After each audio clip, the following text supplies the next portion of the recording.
राजनीति, आंदोलन, किसान, करप्शन, गरीबी, इन सभी मुद्दों पर आवाज उठाएगा अब तक न्यूज इंडिया। सत्ता के आगे जब भी सवाल कमजोर पड़ने लग जाए तो सवाल उठाने पड़ते हैं। बोल के लफ्ज आजाद है तेरे, बोल के सच जिंदा है अब तक।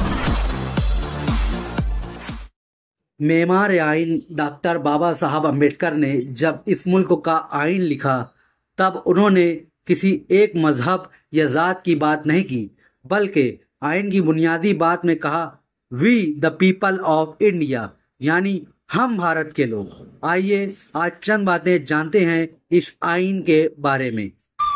We, the people of India, having solemnly resolved to constitute India into a sovereign, socialist, secular, democratic republic and to secure to all its citizens justice, social, economic and political, liberty of thought, expression, belief, faith and worship, equality of status and of opportunity and to promote among them all। आज 26 नवंबर है और ये साल का सबसे अहम दिन है, क्योंकि आज ही के दिन 26 नवंबर 1949 को भारत का आइन या संविधान अपनाया गया और 26 जनवरी 1950 को नाफिज किया गया। 1950 को नाफिज होने वाला हिंदुस्तानी आइन एक बुनियादी दस्तावेज के तौर पर काम करता है जो हिंदुस्तान के जमहूरी, सेकुलर और मसावात पर मबनी फ्रेमवर्क की वजाहत करता है।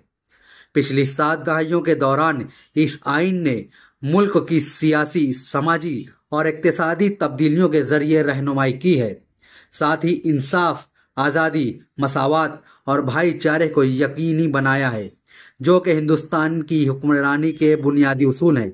ये इक़दार हर साल संविधान दिवस या यौम आइन के मौका पर मनाई जाती है। यौम आइन या संविधान दिवस हर साल 26 नवंबर को भारतीय आइन को अपनाने की याद में मनाया जाता है।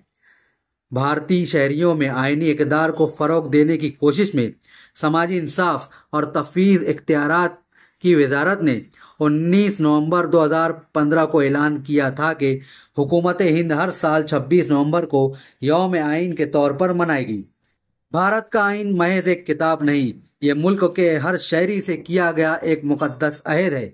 एक ऐसा वादा है कि चाहे कोई भी मजहब, कोई भी ज़ात, खित्ता, ज़बान या माशी हैसियत कुछ भी हो, हर फर्द को बराबरी, एहतराम और इंसाफ मैसर होगा। ये आइन गरीबों और महरूम तबकात की ढाल भी है और उनकी ताकत भी। ये हर शहरी की आवाज़ है। जब तक आइन महफूज है तब तक हर हिंदुस्तानी का हक महफूज है। आइए अहद करें कि हम आइन पर किसी भी तरह का हमला बर्दाश्त नहीं करेंगे। इसकी हिफाजत मेरा फ़र्ज है और इस पर किया गया हर हमला, हर वार के सामने सबसे पहले मैं ही खड़ा रहूँगा। आइन दिवस पर सबको मुबारकबाद। बाबा साहब अम्बेडकर और पंडित जवाहरलाल नेहरू ने आइन साज असम्बली के साथ मिलकर सिर्फ आइन ही नहीं बल्कि एक ऐसे भारत की बुनियाद रखी जहां जमहूरियत में सबको बराबर का मकाम हासिल है।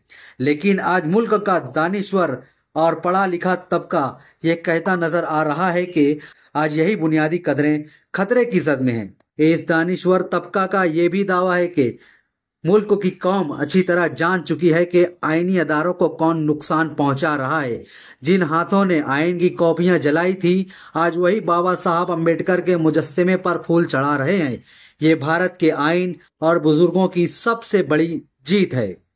आज इसी मुनासबत से मालेगांव म्यूनिसिपल कॉरपोरेशन में यौम दस्तूर के मौका पर आइन की तमहीद पढ़ाई गई और शहीदों को खिराज अकीदत पेश किया गया। कमिश्नर और एडमिनिस्ट्रेटर रविंद्र जाधव और डिप्टी कमिश्नर हेमलता ने आज 26 नवंबर 2025 को सुबह 11 बजे यौम दस्तूर के मौका पर दस्तूर की तमहीद पर फूल चढ़ाए।